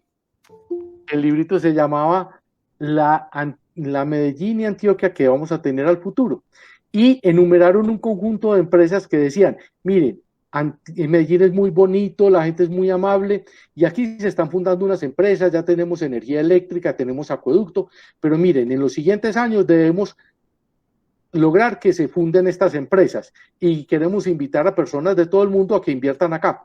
Los inversionistas extranjeros no llegaron muchos, algunos habrán llegado, pero no los tengo muy mapeados. Pero el caso es que ese listado de empresas que dijeron que iban a hacer, en 1930 ya estaban todas puestas, ya estaban todas hechas. Y eso es una construcción, Lucio, de visión y de una agenda prospectiva estructural de decir, mire, vamos a montar todo esto, y lo hicieron. Yo creo, Juan, que eso es lo que debemos armar con esta capacidad que tenemos. Y yo diría que eso es lo que tenemos toda la posibilidad de estructurar. Ojalá tengamos la capacidad de acabar de armar todo eso, pero creo que estamos en ese proceso. Yo quisiera meter la cucharada un segundo, porque la disertación que acabas de hacer, Diego, es maravillosa, simplemente maravillosa, porque tiene un hilo conductor, un vector direccional, y nos muestra que no caímos del cielo, sino que esto ha sido un tránsito importante. Yo coincido contigo. Para mí, señor Moni Velarde, casi que es un mojón fundacional de algo. Yo no sé de qué, pero es un bastión de ese cuento. Yo quiero retomar algo que mencionas al final y me devuelvo un poco, no me voy a demorar, y es los muchachos de 1900. Sí. Los muchachos de 1900. Esos muchachos de 1900 son un poco distintos a los muchachos del 2000, porque es que los muchachos del 1900 decían y hacían. Los muchachos del 2000 decimos, me voy a incluir ahí, simplemente porque estoy vivo, ¿cierto? Decimos. Entonces, como decía Gilberto Echeverry, tenemos que pasar de la iniciativa a la culminativa. Diego, permíteme, yo quiero seguir siendo soldado de la ingenuidad. ¿Yo qué hago? Pues testarudo. Ahí sí no hay nada más que hacer, pues testarudo.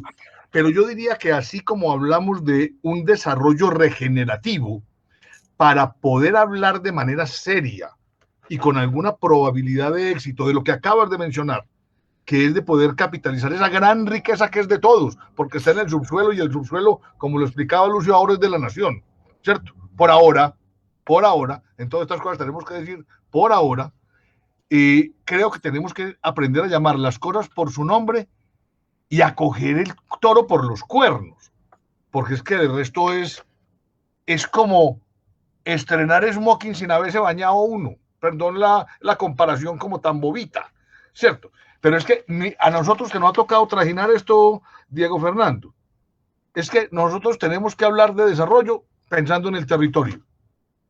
Territorio. Y el territorio hay que conocerlo. Eso no es imaginándoselo, hay que conocerlo. Y entonces usted habla muy orondamente de POT, del Plan de Ordenamiento Territorial. Recuerda que nos tocó también con la Comisión Tripartita el generar los lineamientos de ordenamiento territorial de Antioquia, que se llamó LOTA en su momento. Sí, señor.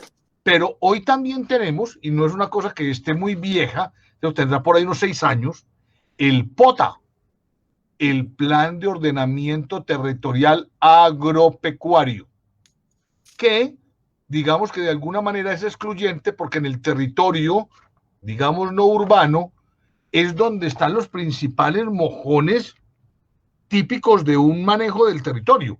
¿Por qué? Es que las minas están donde están. Yo puedo sembrar en algunas partes, pero obviamente con el debido respeto del uso y destino del cielo, pero usted no puede trastear las minas. Las minas están donde están, ¿cierto? Entonces, si están donde están, usted tiene que ver que tiene que jugar con esa restricción fija. Y entonces la movilidad, el transporte, la logística, los centros de servicio, todas las cosas que vos dominás, hay que contemplarlas. Pero hablamos con solvencia de POT, LOTA y POTA, y no hemos sido capaces de enfrentar el tema que genera el conflicto de la tenencia y la propiedad de la tierra. No hemos sido capaces, ni vos, ni tu papá, ni yo, ni mi papá, ni la de los papás de los que nos están viendo. Incompetentes todos, o simplemente dominados por unos intereses que no conocemos. Mientras nosotros no solucionemos el tema del conflicto de tenencia y propiedad, como mínimo, acompañado de un censito agropecuario que nos permita una cosita básica, que es un ordenamiento catastral, no digo territorial, digo catastral, el Estado no tendrá presencia en el territorio, y si no tiene presencia en el territorio del Estado, esa es la ley de la selva. Y si hay ley de la selva, con el debido respeto, Diego Fernando, lo que me estás diciendo es ingenuo. Pero pilas, adhiero a la ingenuidad. ¿Cierto? Adhiero a la ingenuidad. Pero es ingenuo. Es ingenuo. Porque es que todas las fuerzas ilegales, porque parece que son todas, los contrabandistas de drogas, de armas, de contrabando, de cosas feas, todos tienen interés en la minería. Porque parece que resultó, pues, la minería, Juanchito, vos estás muy joven, pero en nuestra época hubo un jabón que se llamaba el jabón supernácar, que era jabón supernácar, el macho para lavar, ¿cierto? Es que nos hemos convertido en unos jabones supernácar de aquí a la luna, y el instrumento ha sido recientemente la minería. Paro ahí, para no emocionarme mucho. Juanchito. Muchas gracias, doctor Pedro Juan, por lo de joven. Yo hace 15 días que me avisaron el primer hijo que venía en camino, ya me empecé a sentir muy viejo. Pero ahí vamos. No, yo estoy totalmente de acuerdo y digamos que me parece muy interesante donde está yendo la discusión, porque definitivamente la minería sí fue el capital fundante de, digamos, de todo el desarrollo industrial antioqueño. Y ahí hay que, y digamos, eso tiene sus fases, etcétera, pero uno ahí se tiene que preguntar a quién fue esos dineros, a qué familias fue esos dineros y para qué la usaron.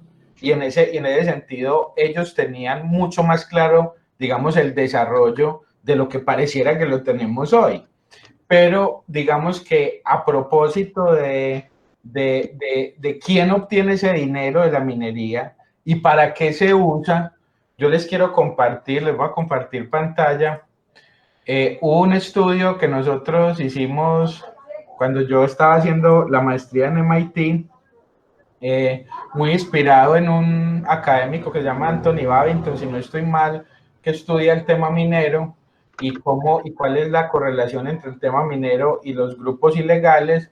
Y digamos que nos centramos mucho en la expansión de lo que hablabas, Diego, ahorita, de la expansión paramilitar, sobre todo entre 1990 y 2010. Esto, por ejemplo, este mapa muestra la producción en toneladas por departamentos de la minería, pero lo que es bastante interesante es este cuadrito, ¿cierto?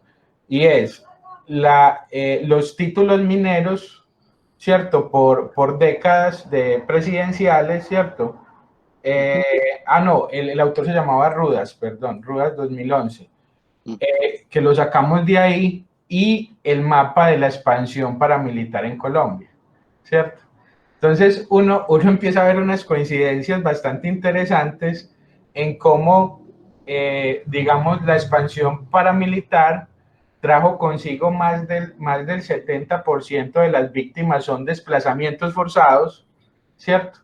Esos desplazamientos forzados trajeron, por supuesto, una acumulación de tierras en algunos actores, ¿sí? Algún expresidente para esta investigación, un expresidente de estas épocas lo entrevistamos y nos decía, sí, es que si tú ves los datos, lo que habíamos logrado en redistribución de tierras, más o menos en 30, 40 años, en cuestión de 20 años, se perdió todo ese trabajo, ¿cierto? Por el tema armado, ¿cierto? Entonces hay una correlación muy grande y claro, cuando tú vas a ver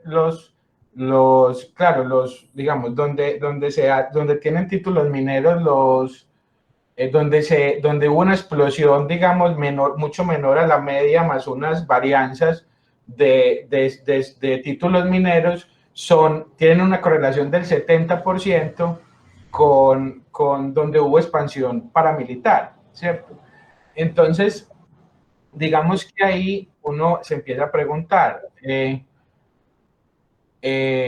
entonces, digamos, ese dinero en esas manos, incluso hubo un exdirector de la DIAN que se tuvo que ir de Colombia, que lo entrevistamos y nos decía, usted se ha preguntado, él tiene unos datos muy interesantes, Y él nos decía, usted se ha preguntado cuántos títulos mineros tiene don Berna a través de terceras personas, que es un poco lo que no está en los libros, pero lo que te dicen a ti en los territorios, doctor Pedro Juan y doctor Diego, es exactamente lo que ustedes dicen, ¿cierto? Entonces uno dice, venga, digamos... Juanchito, perdóname una interpelación pequeñita. Sí, ¿cómo no? Entre el 2003 y 2007, yo estaba en planeación departamental, de planeación dependía Catastro en ese momento, y el 63% de los predios de Antioquia, con un censo actualizado a la fecha, no se sabía de quién eran. No más.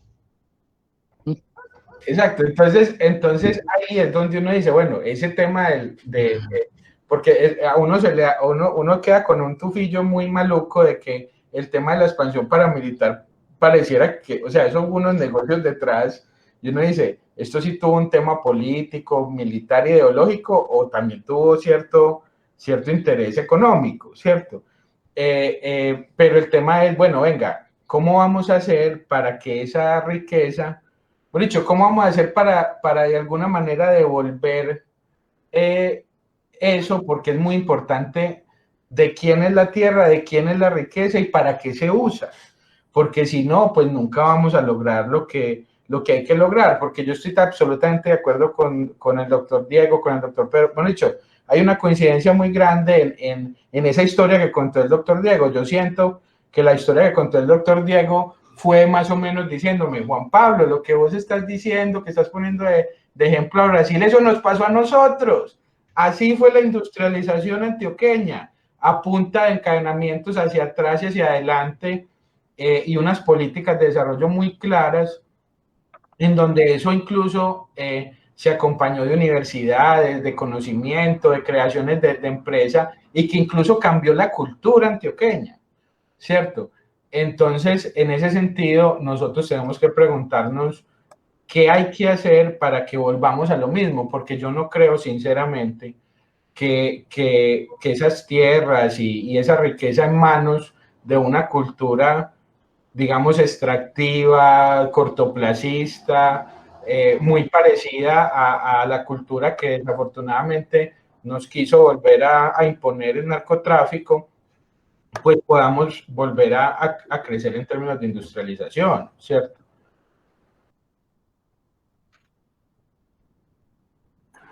Doctor Lucio, ¿quiere regalarnos un aporte más? Estás en mute, estás en silencio. Sí, una cosa cortica, que básicamente es algo que creo que para mí es una de las grandes conclusiones y de esta tertulia y de este foro, es que tenemos una oportunidad de oro histórica, ¿sí? En tener unos recursos en los cuales estamos como en nuestro territorio, de hacer una extracción de esos recursos en forma regenerativa y con eso financiar el desarrollo de 30, 40 años y poner unas bases muy fuertes. Es que nosotros podemos tener grandes valores agregados y grandes desarrollos en ciencia, tecnología e innovación, desde la formación de nuevas generaciones, desde el desarrollo de nuevas industrias, y sobre todo que muchas de las propuestas que se hacen prospectiva a 2050, a 2091, que son los 250 años, que son los 250 años de la fundación de Antioquia, 550, perdón, sí, de la fundación de Antioquia,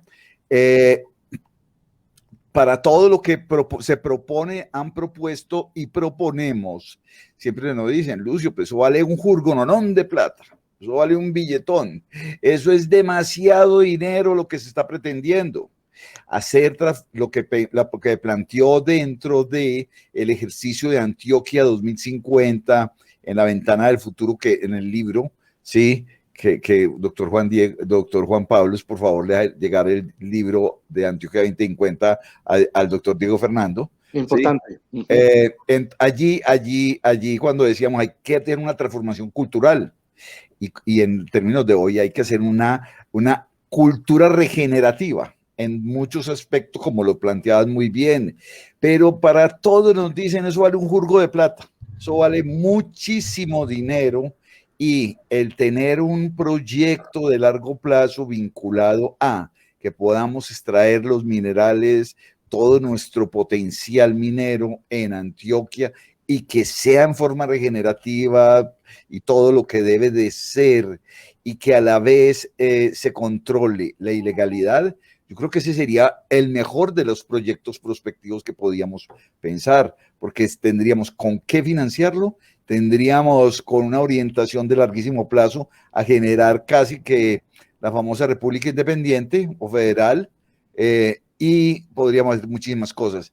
Yo creo que hoy ha sido muy importante todo esto que nos ha hablado Diego Fernando, porque es la base para tener en un estudio prospectivo una propuesta de talla mundial, para tener un departamento y una región de grandes desarrollos. Muchas gracias, Diego. Una cosita y una interpelación pequeñita, yo les muestro que es que la disertación del doctor Diego me hizo recordar esta investigación y todo eso, y entonces viendo esta investigación vi aquí unos mapitas que hicimos y que yo tuve la suerte de caer en cuenta y guardar. Simplemente es una cosa de un minutico. Este mapa es la presencia paramilitar desde el 1990 a 2010.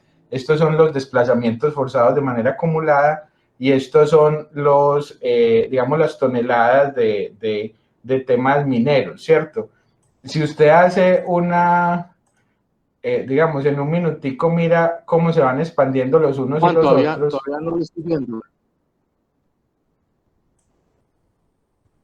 Algo no pasa porque yo lo estoy viendo. Sí, yo creo que está en este momento. Necesitaré ampliarlo. Yo no, a mí todavía. No, yo creo que tengo un problemita de señal. ¿Será y me que no? la voz y me quita la imagen, ¿sabes? Porque no le veo la cara. No, esperemos que mejore la señal y ya lo vemos. Me dices cuando le pongo play. No. ¿Será que pues yo lo estoy viendo bien? Yo también. Sí. Ya aparece, ya se activó, listo. Ponle play. Listo, mira, en el 1 es la presencia paramilitar, están los desplazamientos forzados y luego la minería. Mira lo increíble de primero pasa luego y luego en los años. Es bastante interesante. O sea, miren ustedes mismos. Claro. El oro ha tenido una maldición. La Guajira y la Guajira. Aquí en la se van para la mitad y empieza a crecer la mitad. O sea, es una correlación bastante. Miren la expansión acá y ahí mismo la expansión acá en la minería. Claro. O sea, es muy interesante, Juanchito, una de las cosas minería de oro. Sí, Juanchito, Diego, Lucio, una cosita que tenemos que hacer nosotros desde nuestros espacios académicos, hombre. Tenemos que antojar a la gente de que sepa leer los mapas. Es la mejor forma de aproximarse y aprender el territorio. Sí, señor. Las tortas son muy bacanas, vos no sirve para nada. El territorio muestra. Así es. Muy bien. Lucio, no, muy de acuerdo con todo lo que señalabas. Yo creo que aquí tendríamos la oportunidad de armar un proyecto integrado de transformación de esta sociedad en las siguientes décadas con base en estos recursos, y debía ser casi que una agenda de largo plazo de desarrollo, y es tan importante que no se la podemos dejar a los gobernantes de turno. Es una construcción que debíamos hacer desde la sociedad civil, porque, Pedro Juan, ya hemos pasado como por 7 gobernadores desde que hace que estamos vos y yo vinculados en proyectos conjuntos. Desde 2000 que empezamos a trabajar en proyectos conjuntos nos han pasado ya una cantidad de gobernadores y su primer defecto es olvidarse de lo que hizo el anterior. Antioquia ha sufrido mucho más de no tener unos macroproyectos y una agenda de largo plazo. Medellín tenía una agenda más marcada de largo plazo, de pronto por la agenda de innovación, por las mismas empresas que habían, que tenían ya sus derroteros, por el plan maestro de movilidad y otra serie de cosas. pero Antioquia ha sido mucho más golpeada por los bandazos de los gobernantes, desafortunadamente, pero si lográramos armar una agenda de trabajo muy consistente en torno a una posibilidad de tener recursos y de armar los fondos de transformación territorial y de tener todos esos lineamientos, sería bien clave. Importante que me manden el libro y en función del libro, de pronto tener una discusión de cómo todos los proyectos y lo que se plantea en el libro se pudiera financiar desde todos estos recursos que sabemos que tenemos y que los podemos potenciar, y cómo casi que desde Antioquia debíamos decir, pues no esperemos que aparezca una empresa minera a ver si de pronto sí saca estos recursos, sino que nosotros mismos seamos los que impulsemos que lleguen para que sí saquemos los recursos y seamos los socios adecuados para que saquemos todo esto y no llegue una empresa minera muerta del miedo de que no va a poder sacar la licencia, que no le van a poder dar la licencia social, que un grupo X y otro grupo Y se van a oponer y van a generar mil problemas siempre desde una posición mucho más ideológica y de creencias que desde una posición racional, y creo que la defensa de la racionalidad es lo que nos debe integrar para armar un proyecto que sea consistente y realizable en el largo plazo. Yo diría que lo que están mencionando, Diego, tiene que ver como con la condición de vedetes de los gobernantes de turno. No solamente aquí, sino en muchas partes, no solamente a nivel departamental, sino de ciudad y aún de nación. Lo que sí es claro es que cuando hablábamos de los muchachos del 2000, del 1900 y escribieron lo que tenían que hacer en 30 años estaba hecho, y algunas orientaciones en lo público y lo privado que hizo la Sociedad de Mejoras Públicas, que un alto porcentaje está construido en la Sociedad de Mejoras Públicas. Sobre eso vivimos. Tal cual. Yo diría que el último gran esfuerzo, como por compendiar y proponer cosas de futuro de una manera académica, yo se las atribuyo al doctor Gabriel Poveda Ramos, hombre. Al doctor Gabriel Poveda. La Cámara de Comercio le financió a él un estudio acerca de 30 proyectos que podrían ser útiles para Antioquia en su momento, pero sí, definitivamente gobernante que no tenga su propia idea, como que las demás no las mira, ¿no? O las mira por encima del hombro. Yo diría que mientras esa parte de la cultura regenerativa que aporta como concepto Lucio es trascendental. Tenemos que partir como de la generosidad, de la que, de la sindéresis y como de la posibilidad de la tolerancia, hombre. Yo no me las tengo por qué saber todas. Hay gente que sabe de muchas cosas, que la propongan, las pongamos sobre la mesa y de ahí saquemos lo mejor y construyamos.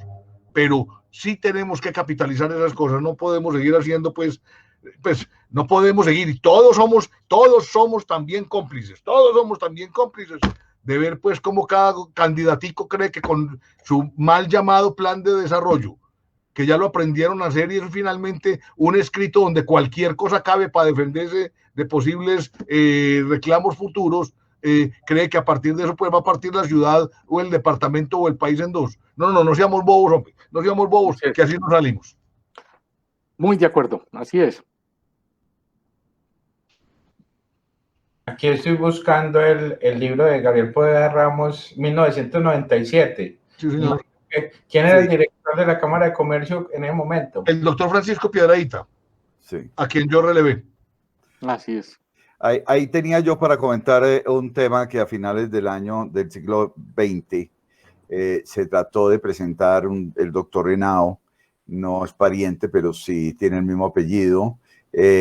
Trató de que se hiciera un proyecto, convenció por Álvaro Uribe, de pronto un pedacito, trató de convencer al grupo empresarial antioqueño de aquel entonces, y cuando yo trabajaba en ENCA y estuvimos en una reunión muy interesante de un proyecto que se llamaba Una Vía y Dos Mares, un ferrocarril que iba al Atlántico y al Pacífico, con el desarrollo de un ferrocarril de trocha ancha, con el desarrollo de 7 nodos antioqueños, ¿sí? Desde Magdalena, nordeste, norte, Urabá, y la conexión inclusive con desarrollos de cosas que siguen muy engavetadas, como es un puerto en Bahía Curiche, que poca gente conoce, en el Pacífico, que es tal vez el puerto más fácil, y el sitio donde podría estar mejor el puerto en Urabá.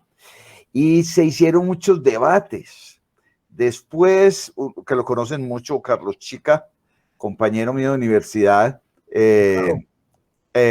nos mostraba, mire toda la lista de proyectos que tenemos engavetados en Antioquia, ¿sí? Es decir, por inventario de proyectos nosotros no nos vararíamos. Estamos varados es porque necesitamos grandes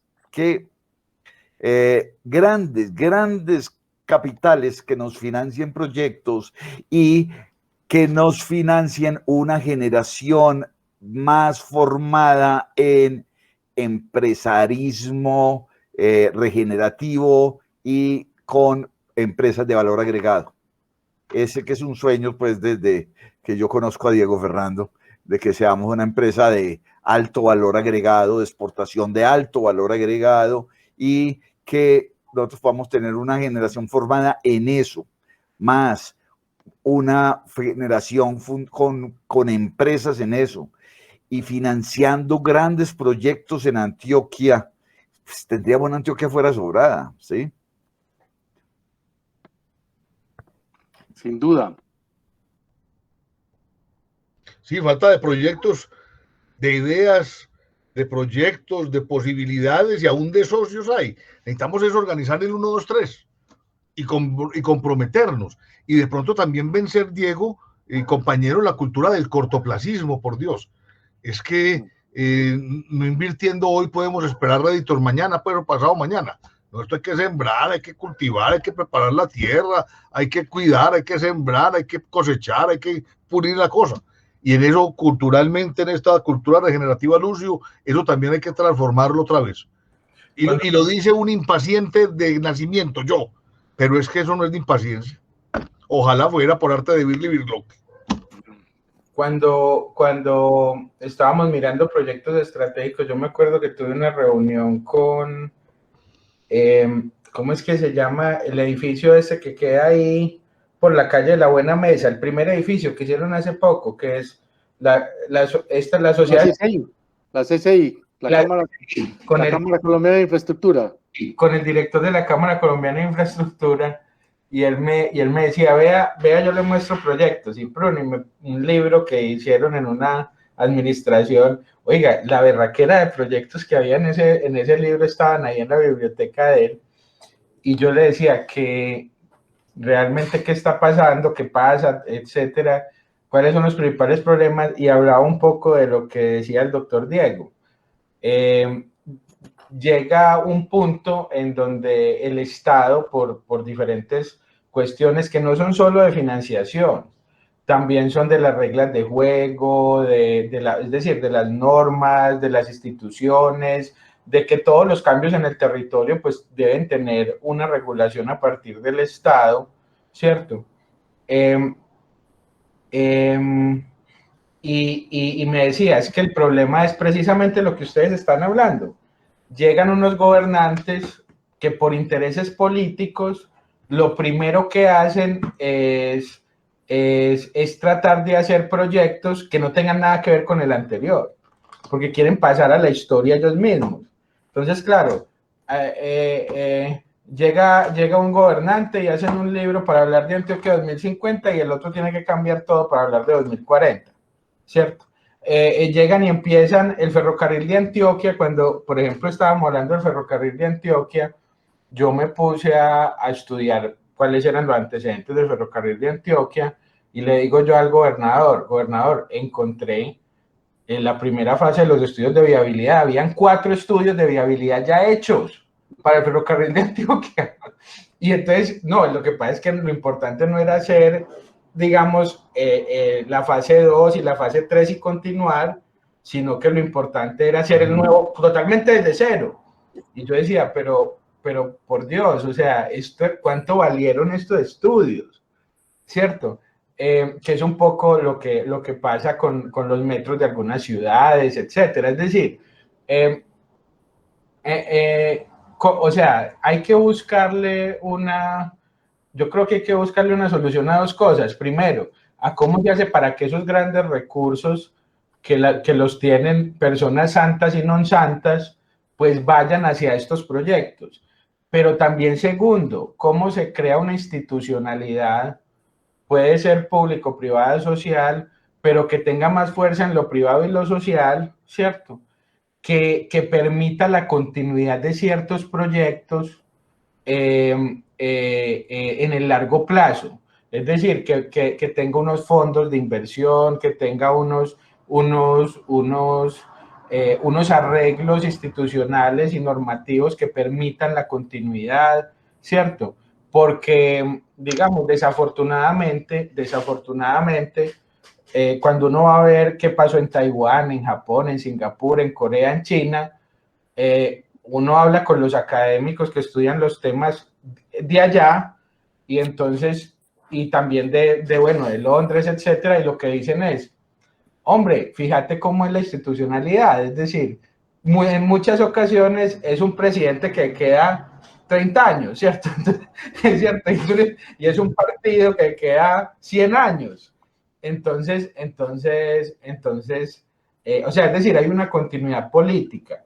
Y entonces el tema de la democracia tiene ese problema. ¿Cómo se crea una institucionalidad que pueda, digamos, blindar el desarrollo? ¿Qué era lo que pasaba? Y esto va, digamos, esto va a sonar muy antidemocrático, pero son simplemente, como dicen por ahí los memes, son datos y hay que darlos, ¿cierto? ¿Qué pasó en la época en que pasó la industrialización antioqueña? Toda la historia que el doctor Diego nos recordó ahorita.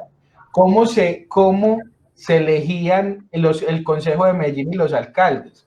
A mí me da mucha pena, pero el Consejo de Medellín y los alcaldes venían de la misma gente y eran elegidos por los presidentes y eran la misma gente, ¿cierto?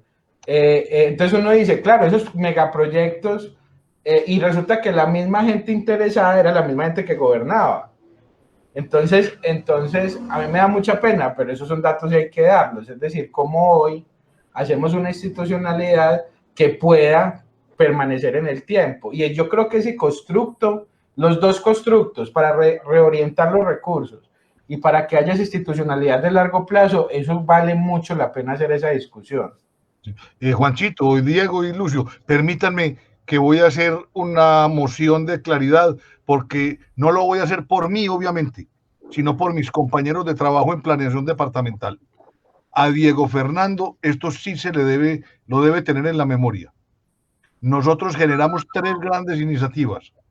La una la denominamos CIFRA, Centro de Información Regional de Antioquia, porque nosotros nos dimos en la tarea de reconstruir el banco de información de planeación departamental, que lo habían dejado acabar algunos de los anteriores gobernantes y que hoy ya lo dejaron de acabar los que nos reemplazaron. La otra, Juanchito, esto no lo sabes vos con seguridad, creamos el BIRT, Banco de Iniciativas Regionales de Antioquia, y se la entregamos para su manejo a la Escuela de Ingeniería de Antioquia. Digamos que eso, Diego Fernando, es lo que se ha hecho en términos de consolidación de proyectos después de Gabriel Poveda. Y la tercera, que esto sí a mí me da como entre rabia, impaciencia e impotencia, acuérdate todo el esfuerzo para montar la Agencia de Desarrollo Local de Antioquia, ADRA, que era parte de lo que teníamos que hacer en el plan estratégico de Antioquia, y que la fundamos, y que la creamos, y que le conseguimos financiación, y aprovechamos la coyuntura de los 40 años de la fundación del IDEA. La dejaron acabar. Entonces yo diría también que, hombre, es que los muchachos del 2000 somos como extraños, por no decir que somos como medio irresponsables, pues, ¿cierto? Y eso sí, ninguno estadista, bájemelos a todos. Paro ahí, doctor Lucio, tomaste impulso, te sonreíste, lo mismo que Diego Fernando.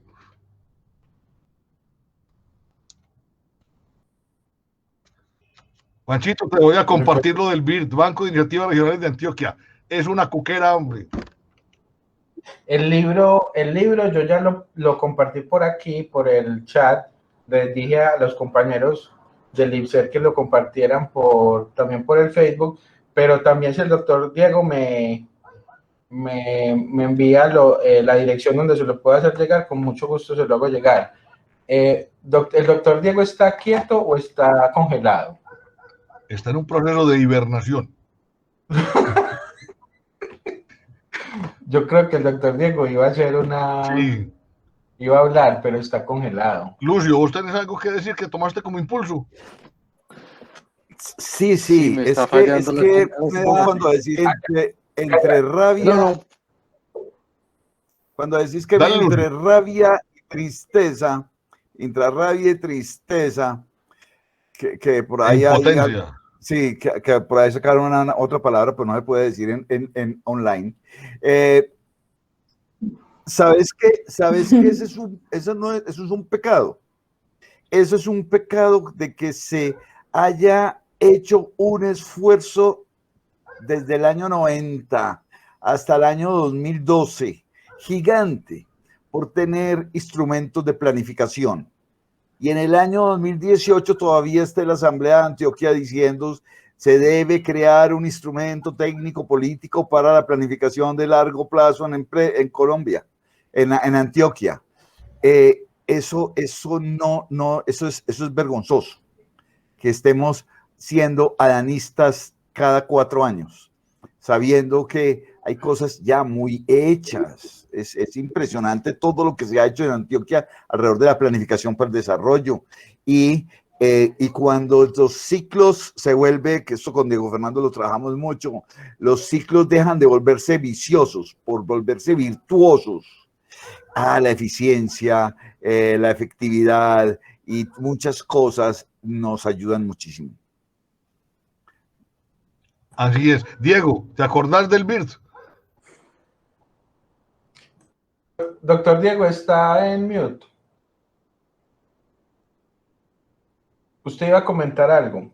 Mucho Pedro Juan y de Alfonso también. ¿Qué fue de Alfonso? No sé, Alfonso, no supe. Lo único que supe fue que era catedrático en la Escuela de Ingeniería. Allá todavía está la doctora Zoraida con la cosa de desarrollo territorial. Así es, y Alfonso trabaja con ella y la última vez que lo vi fue con ella, pero Así ya es. hace bastantes años. Que eres una persona de pronto que podríamos rescatar, que es invitar a la doctora Zoraida Gaviria, a quien le tocó desarrollar el primer POT, simplemente por calendario, en la administración segunda del doctor Juan Gómez como alcalde de Medellín. En 1998 nos tocó esa cosa. Así es. Perfecto. El Alejandro Echeverri ha estado muy activo. No sé si hay algo desde el Facebook Live que nos quieran compartir, Natalia. Si no hay preguntas desde allá. Dice Alejandro Echeverri, bebedores, perezosos y apostadores. Creo que solo hemos cambiado un poquito lo de perezosos. ¿A cargo de quién debe estar el costo de la recuperación y regeneración? ¿Del proyecto, el Estado, los consumidores? Esa es una pregunta. La otra pregunta es, ¿ustedes sabían que el ATPA incluía casi todos los productos libres de arancel en el mercado de Estados Unidos, con lo que Corea del Sur se convirtió en un país desarrollado? Dice también, ¿por qué nunca fueron aprovechadas esas ventajas para impulsar un modelo de desarrollo jalonado por las exportaciones de valor agregado y la CTI? Perdóname un segundito, Juanchito, porque es que nos tocó en la cámara con Diego. Cuando el ATPDA teníamos más o menos preferencias sobre 11.000 referencias. No utilizamos 1.000. Nada, así es. No utilizamos 1.000. Dice también, ¿ustedes creen que están utilizando las plataformas, redes y nuevas tecnologías para transitar hacia una nueva forma de hacer prospectiva, seguramente mucho más efectiva y certera para ir incorporando el dicho, diciendo y haciendo? Dice también, tenemos un problema serio que gran parte del desarrollo es jalonado por las instituciones. Allí radica la situación de Ruta N y muchas otras iniciativas que nunca llegan a desencadenar las dinámicas en la base social y económica. Y por último, dice, ADRA la dejaron en una visión y misión muy corta, estrecha, y no un capital flexible y adaptativo a los cambios de la economía mundial. Esto dice, todos estos comentarios son de Alejandro Echeverri. Yo no sé, doctor Diego, si quiere cerrar la conversación con algunos comentarios sobre lo que hemos dicho en esta tertulia. Perdón, Diego, y te invito a que hables un momentico de algo porque no nos quedan sino 3 o 4 minutos. Ya Medellín es distrito de innovación. Eso tiene implicaciones que podrían ser favorables o no para nada. Seguite. Bueno, sobre el distrito ha sido una ambición que teníamos desde hace muchos años porque nos va a poder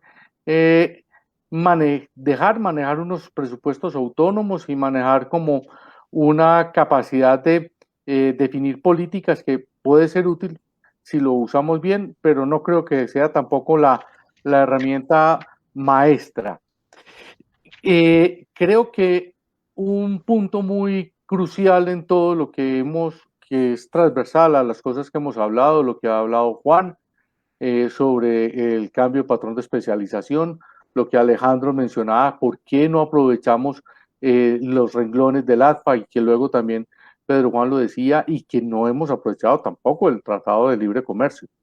Y lo que Lucio decía de la capacidad de armar proyectos de largo plazo. Yo creo que ahí se han conjugado dos elementos muy delicados en lo que ha sido mi experiencia pues ya de trabajo en la estructuración de proyectos. La primera, una capacidad empresarial limitada para armar proyectos. No tenemos empresarios capaces de armar nuevos y grandes proyectos que aprovechen esas oportunidades. Pero es que ligado a eso están dos cosas. Financiación insuficiente, financiación difícil. Solo durante unos pocos años tuvimos grado de inversión a nivel internacional y eso limita las disponibilidades de recursos internacionales. Pero la otra cosa, la estructura impositiva, los costos financieros y el costo país hacen muy difícil generar proyectos viables en Colombia. Entonces podemos tener todas las facilidades comerciales, pero si no es viable producir en Colombia por toda esta estructura de costos. Entonces, lo que encontramos con una empresa que maneje eficientemente bien las cosas, como es Nutresa, Nutresa no montó más fábricas en Colombia. Nutresa montó 85 fábricas, compró, manejó, expandió 85 fábricas en todo el mundo, menos en Colombia. Porque es que en el resto del mundo le era posible ser mucho más rentable. ¿Y qué exportó? Su saber producir bien y ser muy eficiente. Solo que saber producir bien y ser muy eficiente le era mucho más rentable en cualquier otra parte del mundo. Esto lo documentamos en una investigación, Pedro Juan. Entonces, vuelvo a mi punto que les he señalado. Si no cambiamos la estructura de país, no vamos a poder crecer, ni vamos a cambiar nuestro patrón de especialización, ni vamos a poder hacer viables los proyectos que menciona Lucio de Antioquia 2050, porque simplemente nosotros estamos canibalizándonos mutuamente en nuestras propias capacidades. Muchas gracias a todos por sus intervenciones. Les agradecemos también su asistencia y participación en este conversatorio. De igual manera, a nuestro invitado y a la Comisión de Expertos de Foro de Futuro, muy importantes todos los aportes en la charla. Antes de finalizar, les hemos dejado un formulario con una pequeña encuesta de satisfacción para conocer su opinión sobre estas charlas y los temas que ustedes quisieran que sean tratados en estos conversatorios. Finalmente, recordarles que están invitados a la siguiente charla, donde tendremos como invitado a Albeiro Acevedo para conversar sobre la reforma tributaria. No siendo más, desde Foro de Futuro les deseamos un feliz resto de semana. Muchas gracias, doctor.